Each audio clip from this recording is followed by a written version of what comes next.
Ah, Sweden. Just when I think you can't surprise me anymore, you go and surprise me more. What are you at over there? Seriously. So Sweden, the home of progressiveness, the home of feminism, the home of all these great and wonderful leaps forward for humankind, it never ceased to amaze me. And not always in the good way.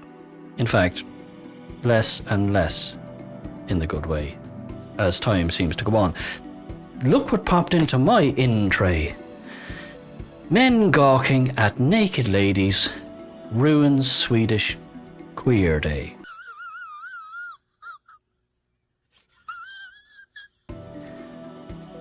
Well, I was immediately curious. My senses were immediately aroused. No, not that way. So let's have a look at this article here and let's find out what happened and how Queer Day went wrong. So, a feminist LGBT initiative. Okay, straight away, I'm starting to see how this could go really, really bad. A feminist LGBT initiative of introducing a Queer Day at a Malmo bathhouse, swimming pool I assume, allowing visitors themselves to choose between men's or women's locker rooms, changing rooms, hasn't quite attained the sought after effect.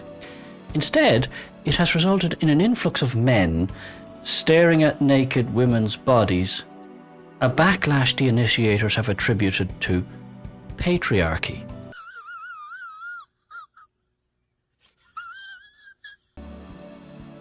Ooh, news flash. Men like looking at naked women. More at 10. Let's go on. So, diversity lecture. There's always one of them in the middle of these things. There's always. Sweden. Diversity lecturer Jeanette Larsson claimed that the open doors to women's locker rooms at Ribergsborg bathhouse, a novelty introduced after a motion by the feminist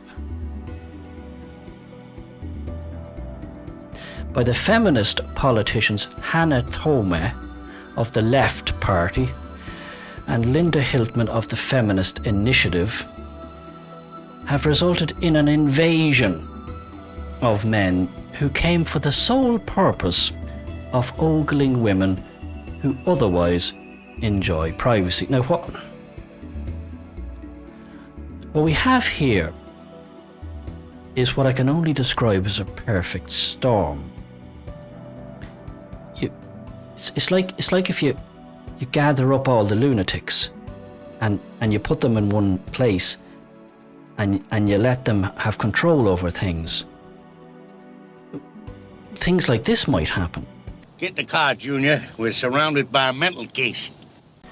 So they just decided, hey, wouldn't it be a great idea if we just basically allowed anybody to just go into any changing room they liked? What could possibly go wrong with that? How progressive. And then they're completely flummoxed when a load of horny blokes decide, into the women's changing rooms. Yeah, sure, why not? Makes a change from, looking at naked women at home on my computer. I'll just go down to the local swimming pool and look at some naked women there. Makes a change, and a change is as good as a rest. So let's read on to this lunacy.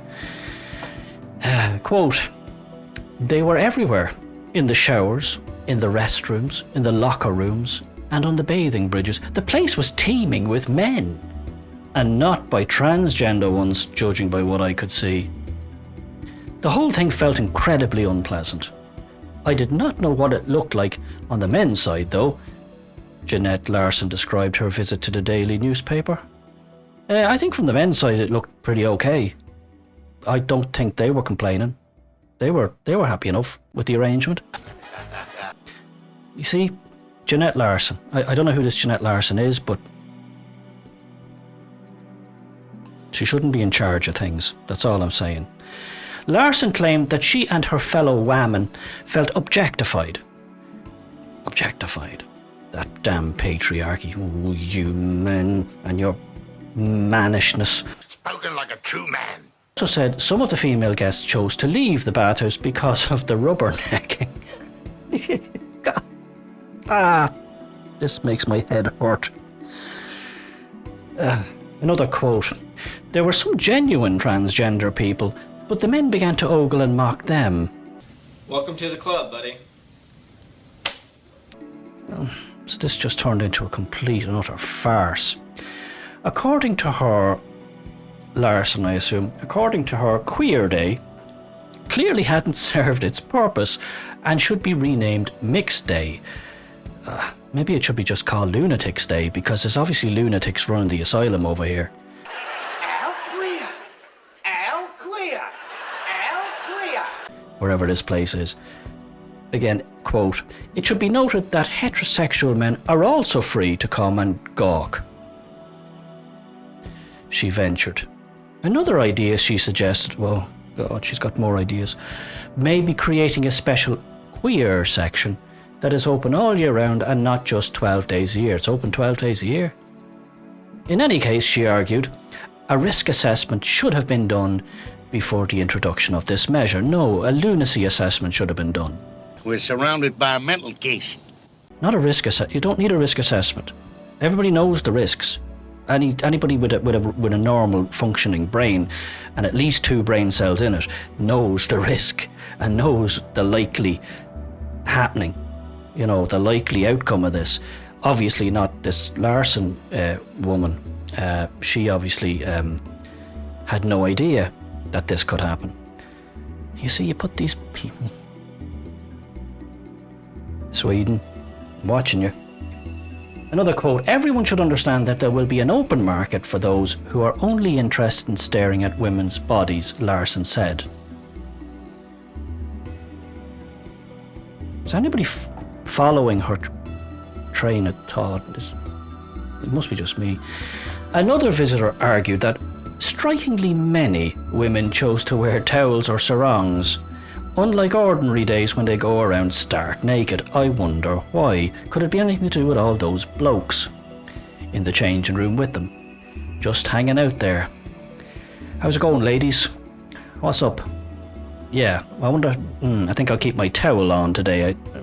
I'd imagine a lot of women thought to themselves. The visitor also argued that the women's section used to be a shelter from men who have unsound views, i.e. men who have a very normal, manly male instinct to look at naked women and like it.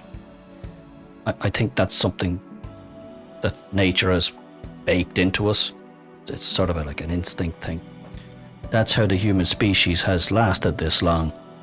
Municipal Councillor Hannah Thome, one of the another tulip, argued that the problem was an expression of the patriarchal world. Always with that patriarchy.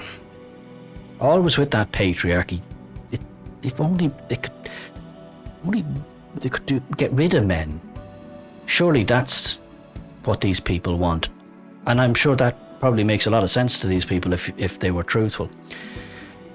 The wrong group will be punished if we shut down because of some men who cannot control themselves. I personally met very happy transgender people who were previously unable to visit the bathhouse at all. Hannah Thome told the newspaper Sydsvenskan. Can't say I read that one. I'm sure it's a good read. Jonas Rincon Dahlberg, great name, of the company Hegajo, I'm probably not pronouncing that wrong, which runs the bathhouse, said that the reactions on social media have been positive, probably from the blokes. Nevertheless, the company was reported to be reviewing its routines to keep unwelcome eyes out. Why can't you just do what we've been doing since time began? Have the women in one place, have the blokes in one place. They're all good. Everything works. These people, they just can't leave it alone. They can't leave it alone. Sometimes you just gotta leave a thing alone. That's all. Don't be at it. Just leave it be. The bathhouse previously touted the measure as specifically aimed at members of the LGBT community. I think there's a few more letters onto that now. Above all, non-binary and transgender people. Let's get something straight. Who it claimed had been denied the opportunity of visiting its premises because of the strict gender division. Yes. And then that's it. Good stuff there from Sweden. Playing a stormer as usual. We got a couple of comments here. Valerian. What does Valerian say? Nice picture of some flowers there. It is in the nature of men to ogle the object of their desire, in brackets, whether opposite or same or both sexes. Good man, Valerian. You're getting everybody there. Ogling is a survival trait necessary for successful procreation when practiced between opposite sexes, etc. As a species survival trait. Can't argue with that. Capone. Is that Al Capone? No, I think he's no longer with us. Is Al. Capone writes, quote, Larson claimed that she and her fellow whammon felt objectified. How do you suppose a room full of women would view an attractive naked man in their midst? We all know that women don't view men in that way, don't we? After all, thousands of years of evolution, natural selection, and the propagation of the species has nothing to do with such things, has it? Well, obviously not, as far as Larson and her friends would contend.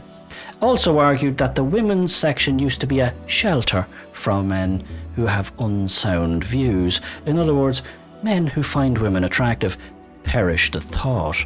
Sweden sinks further beneath the waves daily, he writes, and so say all of us. Honestly, Sweden, why do you do it? I mean, see, this is the thing. They shut down all the lunatic asylums. They closed them all down. They were no longer needed. They were no longer wanted. But where do you think they all went? Where do you think all those patients went? No. They had to go somewhere, and I think I know where some of them went. So yes, more great news from Sweden. Men find naked women attractive.